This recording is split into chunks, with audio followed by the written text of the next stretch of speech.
Hello বন্ধুরা, সবাই কেমন আছো? আশা করছি সবাই ভালো আছো। ইন্দু ব্লগে তোমাদেরকে স্বাগত জানাচ্ছি। এই গরম বাইরে আর এত দাবদাহ যে বাইরে টেকা যাচ্ছে না, সেই জন্য বাড়িতে এসে যদি তোমরা এই ড্রিঙ্কটা খেতে পারো তাহলে খুবই ভালো হয়। এটা হচ্ছে আমপোড়া শরবত, যেটা ছোট থেকে বড় পর্যন্ত সবারই খুব প্রিয়, আর খেলে তোমাদের শরীরের কোনো ক্ষতি নেই, বরঞ্চ লুটা লাগবে না। তো চলো কীরকম করে বানিয়েছি তোমাদেরকে তাহলে দেখিয়ে দিই। দেখো, আমি এরকম সাইজের দুটো কাঁচা আম নিয়েছি। তোমরা পারলে আমি দুটো সমান নিয়ে বানিয়েছি, তোমরা 500 বা আমি ছোট দুটো আম নিয়েছি। ভালো করে আমটাকে নিয়ে আমি জলে ভিজিয়ে রেখেছিলাম যাতে ওর আঠাটা চলে যায়। তারপরে আমগুলোকে ভালো করে ধুয়ে নিয়ে আমি খোসা ছাড়িয়ে নিয়েছি। তারপরে আমি কুকারে দিয়ে ভালো করে আমি এগুলোকে সিটি মেরে সেদ্ধ করে নিয়েছি। তোমরা চাইলে পুড়িয়ে করতে পারো, আমি পুড়িয়ে করিনি, আমি এটাকে কিন্তু ভালো করে কুকারে সিটি মেরে নিয়েছি।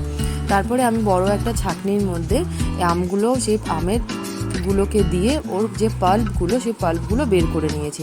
আর আমি যখন আমটা সেদ্ধ করেছি সেটা কিন্তু আমি ভালো জলে করেছি। তোমরা কিন্তু চাইলে ভালো জলে করতে পারো, আবার নর্মাল, কারণ ওই জলটা যে আমের সেদ্ধ জলটা, ওটাও কিন্তু ওই পিউরির সাথে কিন্তু খুবই ভালো। আর তোমাদের বলে দিই যে এই যে আমপোড়া যে শরবতটা বা আম যে সেদ্ধ করে শরবতটা, এটা শরীরের জন্য সত্যি খুব ভালো।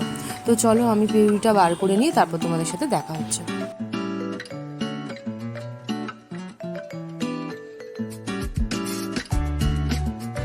আমার পিউরিটা বার করা হয়ে গেছে, ব্যাস কাজ কিন্তু এখানেই শেষ। এরপরে শুধু তুমি এটাকে কন্টেনার করে রেখে দিতে পারো। যখনই রোদের থেকে কেউ বাইরে আসবে তখনই এসে তোমরা কিন্তু এটা তাড়াতাড়ি করে বানিয়ে দিতে পারো।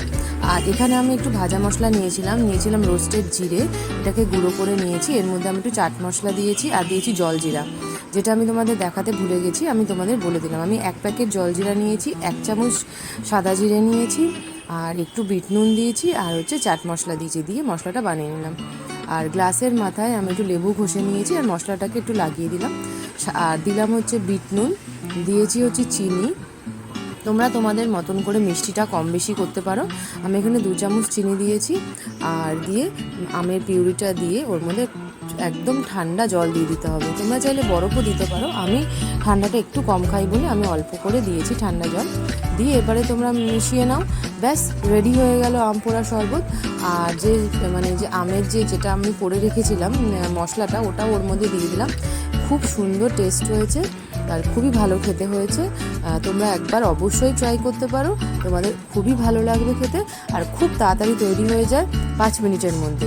বাইরের থেকে যে আমরা যে কিনে নিয়ে আসি, আমের যে পিউরিটা কিনে নিয়ে আসি, ওর থেকে এটা অনেকই ভালো আর শরীরের জন্যও খুব ভালো। তো কেমন লাগলো আমার এটা রেসিপিটা তোমাদের অবশ্যই কিন্তু আমাকে জানিও। ভালো লাগলে লাইক কমেন্ট শেয়ার করো, আর সাবস্ক্রাইব করতে কিন্তু একদমই ভুলো না।